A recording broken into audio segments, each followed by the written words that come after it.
ज्योतिषी आणि ज्योतिषाबद्दल जर काही चर्चा सुरू झाली की प्रत्येकाच्या ओळखीमध्ये कोण ना कोणतरी अशी एक व्यक्ती असते की जे ज्योतिषी असतात, जे कुंडली बघत असतात, त्याचा अभ्यास करत असतात, त्यांचा इतरांना खूप चांगला अनुभव आलेला असतो आणि त्यांच्याकडनं मार्गदर्शन घेऊन अनेक लोकांना फायदा झालेला असतो.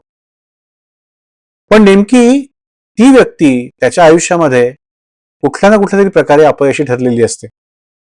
आणि अशा वेळी एक प्रश्न नेहमी येतो की इतरांचं भविष्य जर या व्यक्तीला कळतंय, कोणी कुठे काय करायचं हे जर या व्यक्तीला कळतंय, तर मग ही व्यक्ती अपयशी का? या लोकांचा खिसा रिकामा का? यांना आयुष्यात का पैसे कमवता नाही आले? यांना आयुष्यात का नाही काही करता आलं? आणि हे इतके आयुष्यात अपयशी का ठरले? सो तुम्ही ज्योतिषी असूनही तुम्ही अपयशी का ठरता? याचं उत्तर आजच्या व्हिडिओमधून बघूया.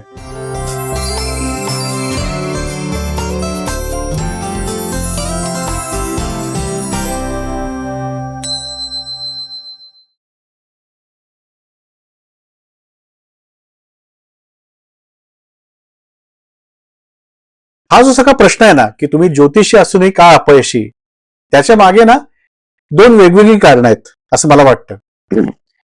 एक तर म्हणजे सध्याच्या सोशल मीडिया किंवा या बाकीच्या काळामध्ये आपण यश हे बऱ्यापैकी वेळा पैसा, प्रसिद्धी आणि एखादं पद या गोष्टींमध्येच ठरवत असतो. आणि अनेक वेळा जो खरा ज्योतिषी असतो, ज्याने पारंपरिक पद्धतीने गुरूंकडनं असं ज्ञान घेतलेलं असतं, त्याला पैसा, पद, प्रसिद्धी याच्यापासून लांब राहण्यासाठी त्याच्या गुरूंनी सांगितलेलं असतं. इनफॅक्ट असे खूप गुरु आहेत या क्षेत्रामधले की ज्यांनी कटाक्षाने कुठल्याही प्रकारची दक्षिणा किंवा त्याबद्दलचा मोबदला घेणं हे टाळलेलं आहे. मी मागे पण हे कदाचित नाव घेतलं होतं, पण पुंडे काका म्हणून एक खूप चांगले ज्योतिषी माझ्या ओळखीचे होते, परिचयाचे होते आणि शनिवार वाड्यापाशी ते राहायचे आणि त्यांच्याकडे मी बरेच वेळा माझी पत्रिका, माझ्या ओळखीच्यांची पत्रिका, माझ्या काही मित्रांना मी त्यांच्याकडे घेऊन गेलो होतो आणि ते सगळ्यांना खूप चांगला अनुभव आला होता. लौकिक अर्थाने बघायचं झालं तर पुंडे काकांचं घर अत्यंत साधं होतं. ते जमिनीवर सतरंजी घालून बसलेले असायचे, आपणही तिथेच शेजारी बसायचं. ते मग काहीतरी तुमच्या हातावर वगैरे ठेवायचे, तुम्हाला पाणी वगैरे द्यायचे, अत्यंत आपुलकीने तुमच्याशी बोलायचे. तुमचा जो काही प्रश्न असेल त्याच्यावर तुमची कुंडली बघून तुम्हाला उत्तर द्यायचे. पण त्यांना समजा किती जरी त्यांना फोर्स केला, त्यांना विचारलं की तुम्हाला याचे काहीतरी मी पैसे देतो किंवा काहीतरी तुम्हाला याचा मोबदला देतो, पैसे नाही तर काहीतरी वेगळ्या पद्धतीने याची कुठेतरी मला एक भरपाई करू दे, तर परतफेड करू दे, तर त्यांचं मुळीच त्या सगळ्याला ठाम विरोध असायचा. आणि इनफॅक्ट ते खूप ऑकवर्ड व्हायचे जर या सगळ्या गोष्टी केल्या तर. कारण त्यांचं असं म्हणणं असतं की या सगळ्यासाठी मी नाही करत, मला काही गोष्टी जमतात, काही गोष्टी मला परमेश्वराने दिलेल्या आहेत, मी फक्त एक मीडियम आहे आणि तुमच्यापर्यंत पोहोचवतोय. माझ्या दृष्टीने पुंडे काका हे पूर्णपणे यशस्वी होते. ते मुळीच अपयशी नव्हते आणि ते मनाने अत्यंत श्रीमंत होते. त्याच्यामुळे त्यांना मी कुठल्याही पैशाच्या, प्रसिद्धीच्या किंवा पदाच्या मापदंडामध्ये मोजू इच्छित नाही. हा झाला एक भाग की नक्की त्या ज्योतिषाला प्रसिद्ध व्हायचंय का, श्रीमंत व्हायचंय का, त्याला त्याच्या ज्योतिष ज्ञानाचा किंवा त्या शास्त्राचा वापर करून त्याला या सगळ्या भौतिक गोष्टी मिळवायच्या आहेत का, हा एक प्रश्न झाला. माझ्या मते असे अनेक ज्योतिषी आहेत की ते अत्यंत सुंदर ज्योतिषी आहेत. त्यांना अनेक गोष्टी या फक्त कुंडली बघून ते कुठल्याही गोष्टीचं भाकीत करू शकतात, पण ते प्रसिद्धी परांगमुख आहेत आणि त्याच्यामुळे ते या सगळ्यापासून कटाक्षाने बाजूला राहिलेले आहेत. कारण या भौतिक गोष्टींचा एकदा लागण झाली की भल्या भल्या लोकांचं ज्ञान हे वेगळीकडे वळतं आणि त्याच्यातून तुमची जी सिद्धी तुम्हाला झालेली असते ती सिद्धी तुमच्याकडनं निघून जाते. सो प्रसिद्धी का सिद्धी या प्रश्नाचा विचार हा आय थिंक प्रत्येक ज्योतिषाला कधी ना कधीतरी करायला लागतो. माझे हे व्हिडिओज बघून एका खूप चांगले आमचे ज्योतिष विद्यार्थी आहेत, माझ्यापेक्षा खूप सिनियर आहेत, त्यांचा मला फोन आला होता आणि त्यांनी मला हा प्रश्न विचारला. तर मी त्याला म्हटलं आपण याही गोष्टींवर एक व्हिडिओ करणार आहोत की ज्योतिषी किंवा होतानाचे या ज्योतिषशास्त्र शिकायला लागल्यानंतरचे कुठले वेगवेगळे टप्पे असतात, त्यावरही आपण एक व्हिडिओ याच्यानंतर करूया. दुसरी गोष्ट मला असं वाटतं की तुम्ही चांगले ज्योतिषी आहात, याचा अर्थ तुम्हाला कुंडली चांगली कळते. तुम्ही ते अत्यंत सुंदर प्रकारे सांगू शकता. ते ज्ञान तुम्हाला अत्यंत कष्टाने, अभ्यासाने तुम्ही ते मिळवलेलं आहे.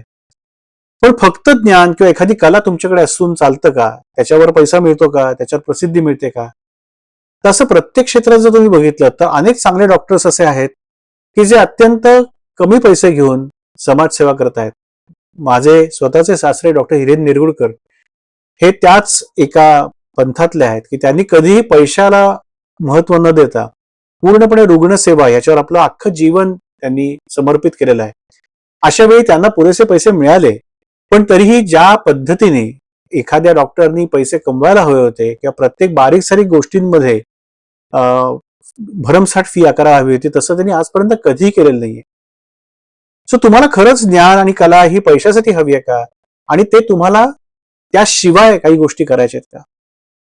अनेक कलाकार असे असतात की जे खूप चांगले गायक आहेत, खूप चांगले संगीतकार आहेत, खूप चांगले लेखक आहेत, तरी पण त्यांना पैसा, प्रसिद्धी, पद या गोष्टींपासून ते लांब राहतात. त्यांची इच्छा असली तरी ते लांब राहतात.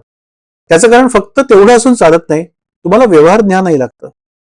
कोणाशी किती बोलायचं, काय बोलायचं, कोणाकडनं आपली स्वतःची किंमत कशी वसूल करायची, आपल्या कलेची किंवा आपण जी काही सेवा देतोय त्याची काय किंमत असायला हवी. माझ्या ज्ञानाची, अनुभवाची किंमत समजा 1,000 रुपये असेल आणि मी समजा 200 रुपये मागत राहिलो, तर हा माझा प्रश्न असतो. या आत्ताच्या काळामध्ये तुम्हाला जाहिरातही करता यायला हवी. 4 लोक समजा तुमच्याबद्दल सांगत असतील तर तुम्ही जर त्यांना थांबवणार असाल तरी तुमचा प्रसार, तुमच्याबद्दलची माहिती लोकांना कमी होते. तुम्हाला नेटवर्किंग लागतं, तुम्हाला चांगल्या प्रकारचा संवाद लागतो. मी अशी लोक बघितलेली आहेत सध्या की अत्यंत चांगले ज्योतिषी, अत्यंत चांगले डॉक्टर होते, पण बोलणं इतकं परखड की एक वेळ कटू सत्य सुद्धा पचवणं सोपं असेल, पण यांचं बोलणं, यांचे तिरकं बोलणं, यांचं एखादं स्पष्ट बोलणं हे ऐकणं खूप अवघड. या लेव्हलला काही लोक मी बघितलेली आहेत. अशा वेळी त्यांचं प्रॅक्टिस चालणं, मग ते ज्योतिषी म्हणून असो, डॉक्टर म्हणून असो, हे फार अवघड होऊन बसतं.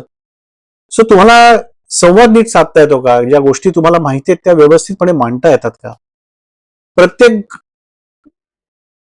क्षेत्रामध्ये यशस्वी होण्यासाठी, पैसे मिळवण्यासाठी एक चिकाटी पण गरजेची असते. काही दिवस तुम्हाला तिथे टिकून राहावं लागतं. ती चिकाटी तुमच्यामध्ये आहे का? आत्मविश्वास आहे का? अनेक ज्योतिषी असे मी बघितलेले आहेत किंवा अनेक कलाकार, ज्योतिषी, डॉक्टर्स की ते अत्यंत हुशार होते, पण त्यांना आत्मविश्वास कमी होता. आपण जे सांगतोय ते बरोबर असेल का? आपण समजा एखादं भाकीत केलं आणि ते समजा चुकलं तर त्याने प्रॉब्लेम येतील का? त्याच्यापेक्षा न केलेलं बरं, या ह्याच्यामध्ये अडकलेले असतात. आणि सगळ्यात शेवटचं आणि महत्वाचं म्हणजे परिस्थितीची साथ.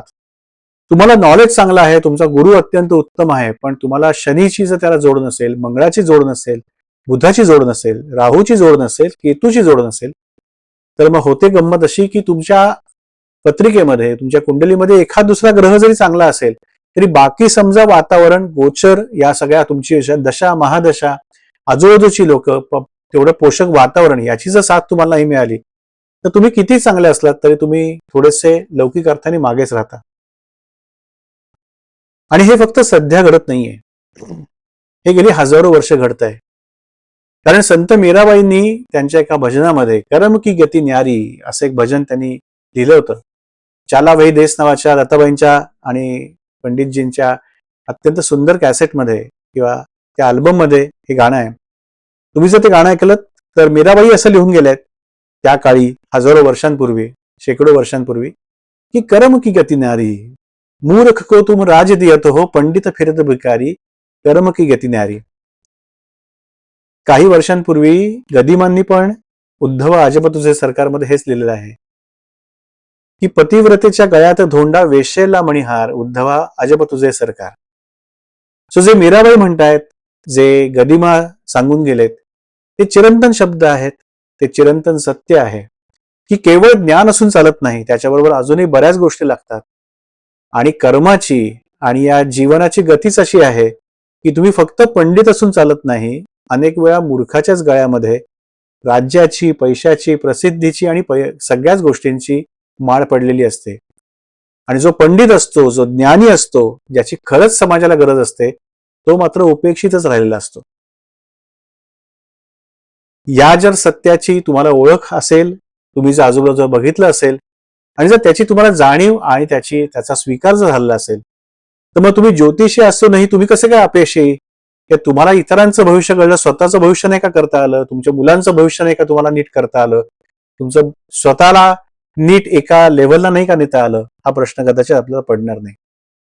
सो ज्योतिषी असला तरी शेवटी तो माणूस आहे आणि कुठल्याही कलेमध्ये, ज्ञानामध्ये तुम्ही किती पारंगत असलात तरी शेवटी तुम्हाला फक्त त्याच्यावर चालत नाही, अनेक गोष्टींची जेव्हा त्याला साथ मिळते तेव्हाच तुम्ही तुमचं इप्सित ध्येय आहे ते साध्य करू शकता. पण तरीही एक चांगला ज्योतिषी होण्यासाठी एका प्रश्नाला उत्तर द्यायलाच लागतं, ते म्हणजे तुम्हाला प्रसिद्धी हवी आहे का सिद्धी हवी आहे? कारण बरेच वेळा या दोन गोष्टी एकत्र जात नाहीत. तुम्हाला सिद्धी असली की प्रसिद्धी हमखास मिळते, पण तुम्हाला प्रसिद्धी आहे याचा अर्थ तुमच्याकडे सिद्धी असेलच असं नाही. कदाचित पुढच्या व्हिडिओमध्ये आपण याच प्रश्नावर भेटूया की एखादा ज्योतिषी चांगला होण्यासाठी तुम्हाला नक्की कुठल्या कुठल्या पायऱ्यांमधून, कुठल्या कुठल्या टप्प्यांवरून जावं लागतं, एक चांगला ज्योतिषी होण्याचा प्रवास कसा चालतो. अशाच काही प्रश्नांवर भेटूया पुढच्या व्हिडिओजमध्ये. पण तोपर्यंत ज्योतिषशास्त्राबद्दल तुमच्या मनात कुठलेही प्रश्न असतील तरी ते कॉमेंट सेक्शनमध्ये लिहून आम्हाला कळवा, जेणेकरून पुढच्या व्हिडिओसाठी त्या प्रश्नांची आम्हाला मदत होईल. धन्यवाद.